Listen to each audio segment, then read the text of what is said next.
We're just here. That's all there is to it. Atheists, of course, have their counter-arguments. Some shrug off the apparent fine-tuning in nature, saying, of course the observable universe is capable of supporting human life. If it weren't, we wouldn't be here to worry about it. So there's really nothing to explain.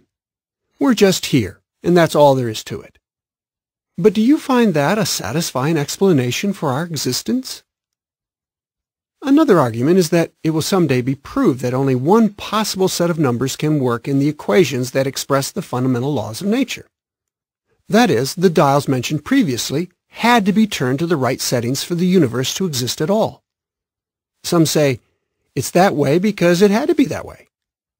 Even if this circular reasoning were true, it would still not provide an ultimate explanation for our existence. In short, is it just a coincidence that the universe exists and that it is life-supporting?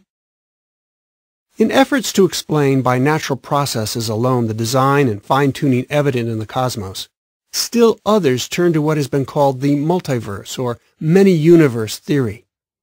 According to this hypothesis, perhaps we live in just one of countless universes, all of which have different conditions, but none of which have any purpose or design.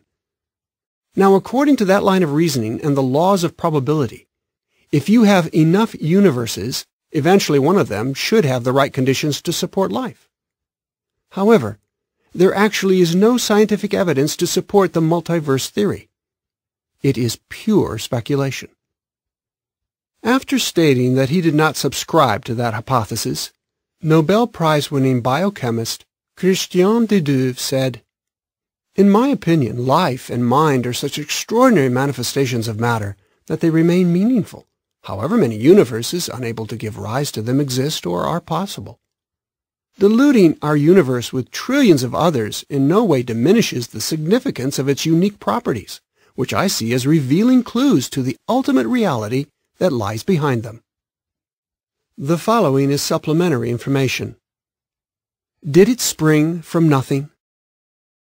The DNA, deoxyribonucleic acid molecules, in each living cell contain elaborate, detailed instructions necessary for the correct development of organisms. Although DNA is much more complex, it could be compared to the digital information embedded on a DVD. When processed, the coded data on a DVD makes it possible for one to watch a video or listen to music. Similarly, DNA molecules, shaped like twisted rope ladders, carry encoded information that underpins all life and that makes living things differ. Bananas from beans, zebras from ants, humans from whales. Hardly would anyone suggest that the digital information on a DVD could possibly be a product of spontaneous events. Is it reasonable to propose that the highly complex information in DNA sprang from nothing? Returning to the article. Human consciousness. The fact that we form theories for the existence of the cosmos is remarkable.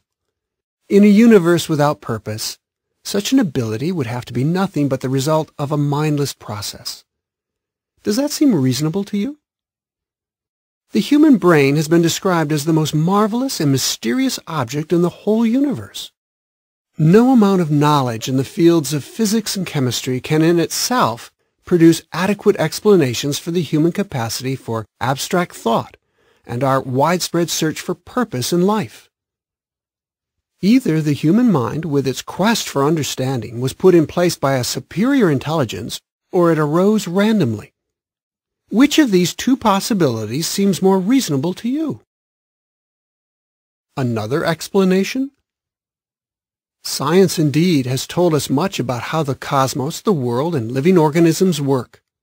For some people, the more science tells us, the more improbable our existence seems. Improbable, that is, if our being here were merely a product of evolution. However, to use the words of science writer John Horgan, reality seems awfully designed and, in some ways, too good to be here through pure chance.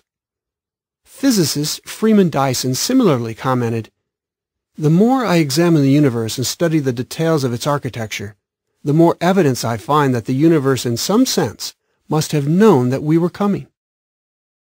In view of the evidence, complexity in nature, fine-tuning, apparent design, and human consciousness, would it not be logical at least to consider the possibility of the existence of a creator?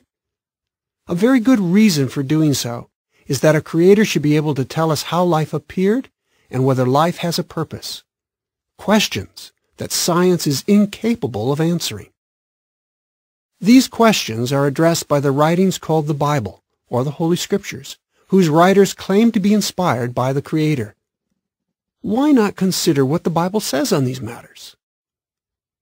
End of article.